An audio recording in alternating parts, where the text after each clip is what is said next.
How to change channel count. Once an IntelliMix Room endpoint has been activated, you can change to a license with a different channel count if you've already purchased one. You might need to change licenses if you activated the wrong license for a particular room or project. Note these changes in Designer version 4.5. Locations have been renamed as rooms. You no longer toggle between design mode and live mode. Instead, the room type Room Design converts to Room Live when the design changes are deployed to your devices.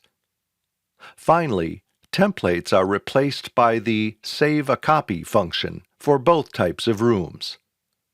You must go to the project that the IntelliMix Room endpoint is in and navigate to the Licenses tab.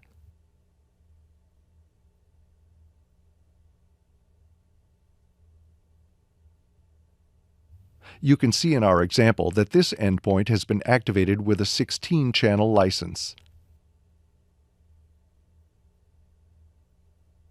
Let's say you want to change this endpoint to an 8-channel license. You need to navigate to the Properties panel and select License and select 8 channels. This will bring up the Change Channel Count message with a warning, Proceed with caution.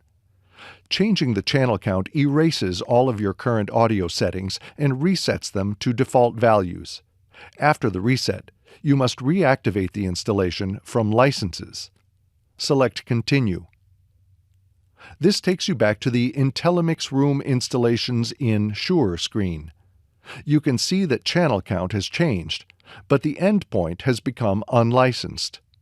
You need to reactivate the endpoint by clicking on the Activate button.